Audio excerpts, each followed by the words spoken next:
So ito guys, ililiha muna natin guys para makintab guys. Yan. So ayan na po mga katusok. Tingnan natin muna. So ito na tayo sa lagay.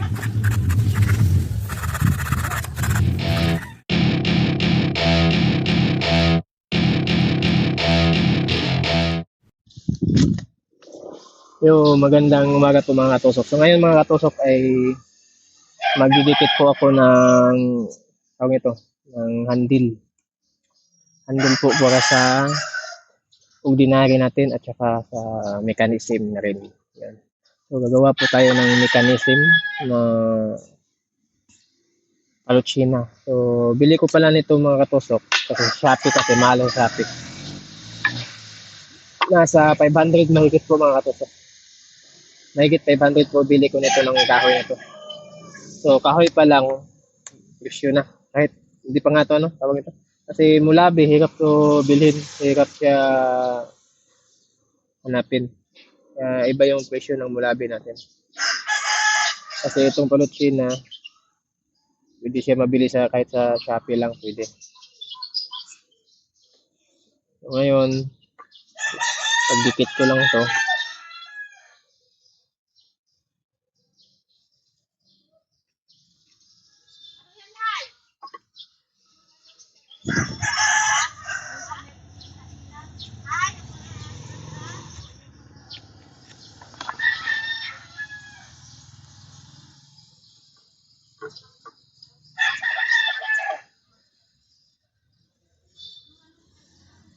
Kailangan setting ito mga katusok para maganda yung dikit niya. Bawasan natin konti.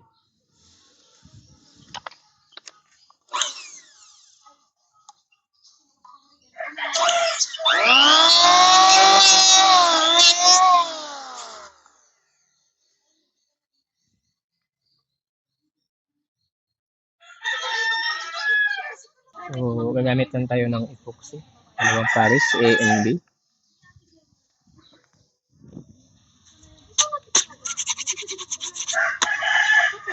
Kung maghahalo po tayo nito mga katusok, kailangan po iba-iba yung pang ano natin, yung pangkuha. Kasi hindi po siya pwede na kung anong ginamit mo sa E, yun yung gagamitin mo sa B. Kasi po mabilis po masira ang ano natin, epoxy. Kaya kailangan iba-iba talaga yung pagkukuha natin. So, medyo marami ano natin, medyo damihin natin no kasi pagdikit natin yan. Yan kasi gawin nating handle. Mahal yung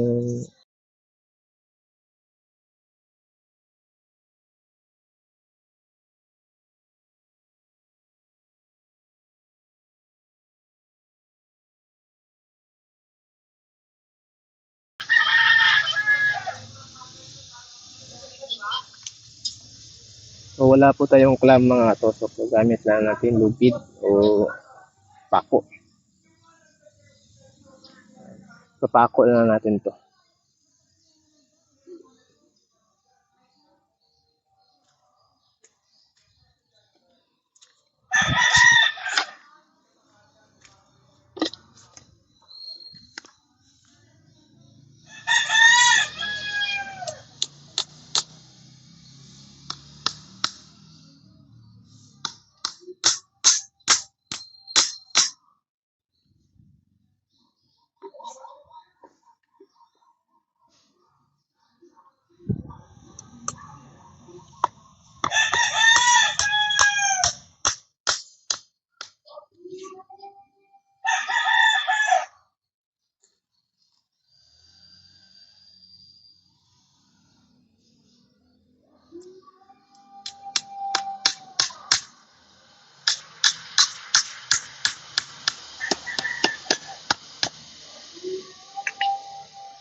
So ito na po guys, yan mga katusok. So pagdikit na po natin at blender natin konti, no. So medyo hindi siya na lagyan ng epoxy, pero okay lang po yan kasi pag lagay natin ng ng handle, so lalagyan pa rin niya ng epoxy. So diyan natin ilagay yung kung may ganyan. So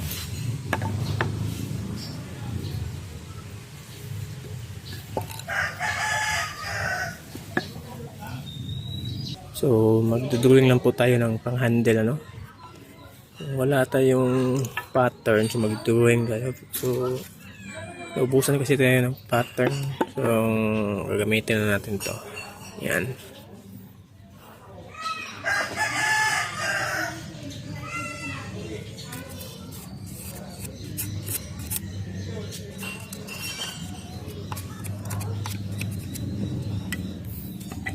Yan mga katusok. So,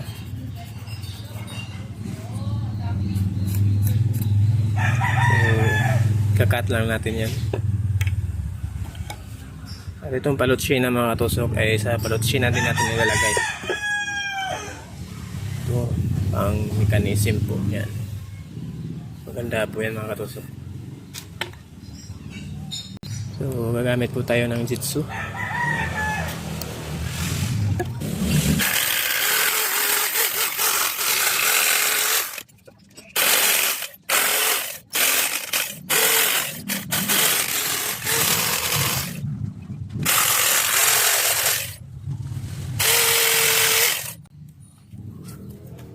So ayan na po mga katusok. So ayan naman natin to. Mali ka-pattern natin na tawag ito, tanggalin natin itong kanto-kanto para hindi po masakit hawakan. Medyo bilugin po natin. So ayan mga katusok, gagamit tayo ng flatness. Ayan, flatness pala mga katusok. So ang number ko nito ay 40. Ay ano pala, 36 number nito. So ito po yung gagamitin natin para gumanda yung handle natin.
So ayan na mga katusok. So ito mga katusok, ilagyan po natin yan ng epoxy. Yan. So lilihain lang to para kumintab at maglagay tayo ng parang ipin.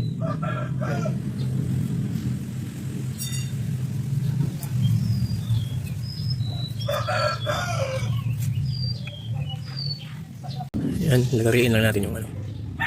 So hindi pa na tayo tapos maglagari.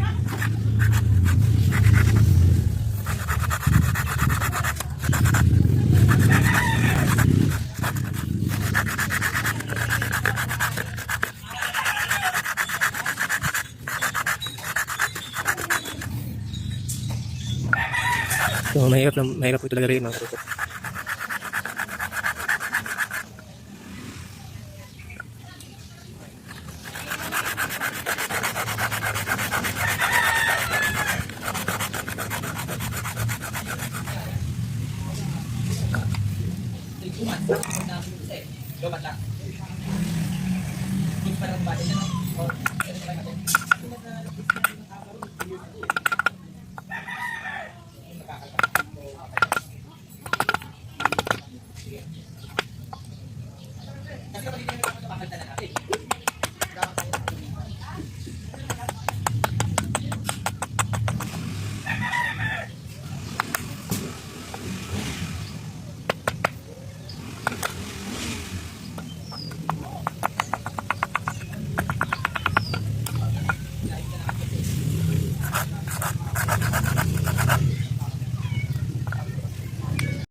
So ito guys, nililiha muna natin guys para makintab guys. Yan. So maganda po tignan no. Yung Palochina. Lalo na pag gamitin natin ito ay ano lang, natural lang gamitin natin. Yan. So ayan, bubuksi pa natin yan. Dito natin ilagay sa Palochina din. So i-clear lang po natin ito. Hindi natin ito pipinturahan para mas maganda siya tignan.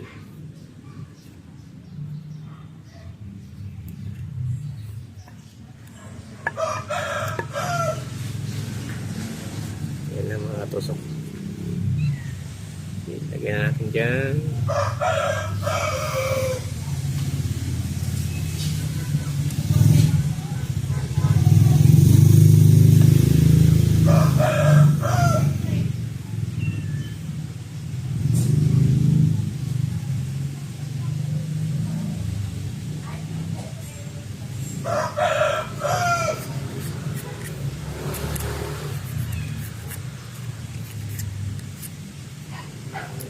Yan, tapos butasan natin yan mga katusok.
So ayan na guys. So pagdikit lang natin yan. Yan. So maganda po yung Palochina, di ba? So pagdikit natin yan. Kaya natin. Yun, maganda na, di ba? Tapos mga tusok ay lagyan din natin ng ito. Form niya kung saan natin to titirahin o tatanggalin natin yan. Yan. Para may curve siya mga tusok. Para po hindi masakit po dito sa kamay.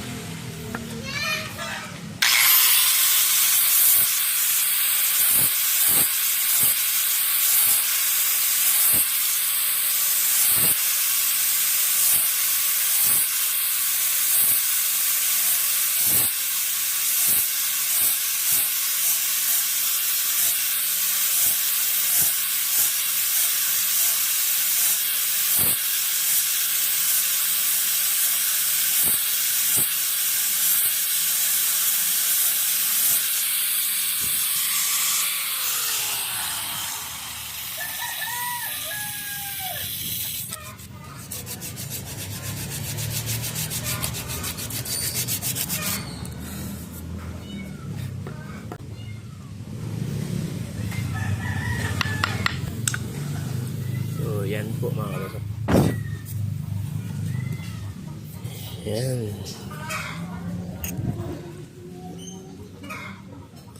So ito ay anahin na natin to. So pakikita ko sa inyo mga kalusok yung paano magkabit ng handle. Yan.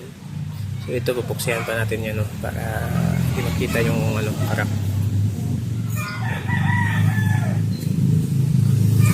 Part 2 lang po tayo.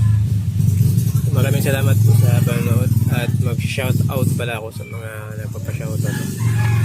Yan. Maraming salamat po sa panonood mga katusok. Yan po, pinakita ko lang to kung paano gumawa ng handle. Yan. At paano ikabit. Yan. So tignan niyo lang to sa part 2 mga katusok na pagkatapos nito.